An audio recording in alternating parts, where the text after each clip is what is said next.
It's unfortunate, Obed, that today you woke up on the sarcastic side of your bed, or probably you've been offered a job in Germany and we're not aware of it. Look. I've been the entourage. Trust me. So, my brother, and we are business people, and I hear you laying down some facts, especially about commodity prices. Now, I can sell your matchbox at 5 shillings, and I can reduce the number of matchsticks from 60 to 40 and still sell you at 5 shillings. And for you as a consumer, you might think that the price has not changed, but what is the quantity? I can give you edible oil for the same price but reduce it. You find oil that sticks on a non-stick pan and you ask yourself what type of oil is this. So I've also heard you mention that football, we are doing good, but I think you're not aware that we just played a home match in Uganda Namugongo Stadium the other day, something that has never happened before.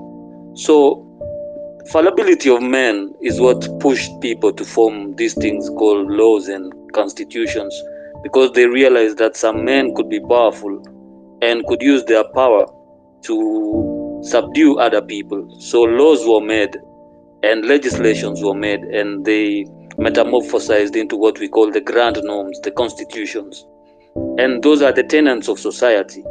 And for me, I give Ruto a 2, because first of all, he has failed to adhere to the grand norm, which is the constitution of Kenya, which is what binds the people of Kenya, which is the, the, the basic fundamental of order in society.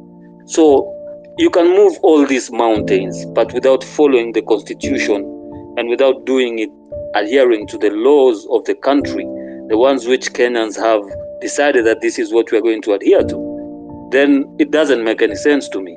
So just by the mere fact that Ruto himself does not want to follow this constitution, regardless of whether he supported it or not during its inception, that is not even a matter I'm going to go to. But the constitution first, then we go to other things. Other things we now come to the secrecy of this governance. You see, a country is not a magic show. A country is participatory. That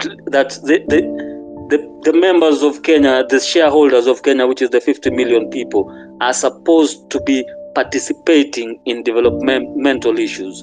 You cannot go do your thing there, hide what you're doing, then pull a rabbit out of a hat and tell Kenyans this is development.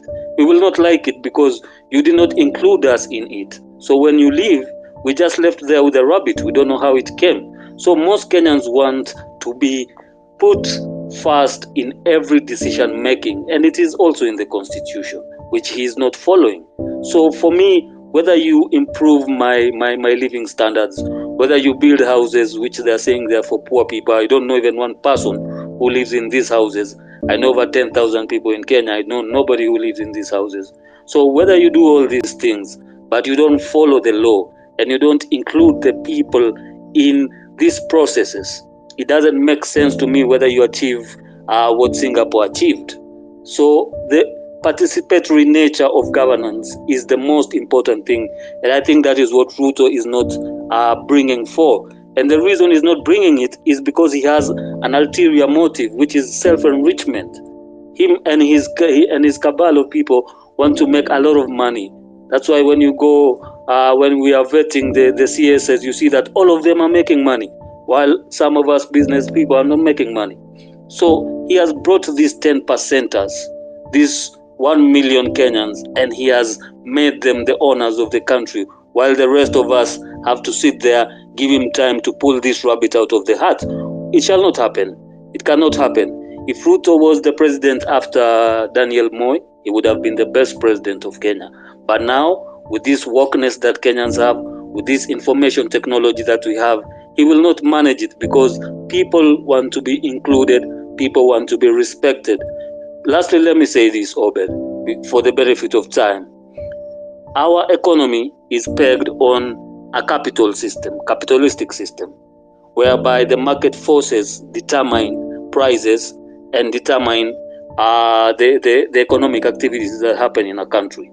when one person wants to monopolize the resources and the infrastructure of a country, what are you doing? You're creating a monopoly. So in future, what are we left? JKIA owned by one person, KPLC owned by one person, everything owned by one person. Yes, you can bring development by one person, but if other people are excluded, the country, the economy, when it is growing, you don't have to tell people that the economy is growing. The people can see with their eyes, they can feel in their pockets that the economy is growing. But if you feel that every time you have to be telling people that we're doing good, the economy is growing, that's a fallacy that we have to dissuade ourselves out of. Thank you very much for the time.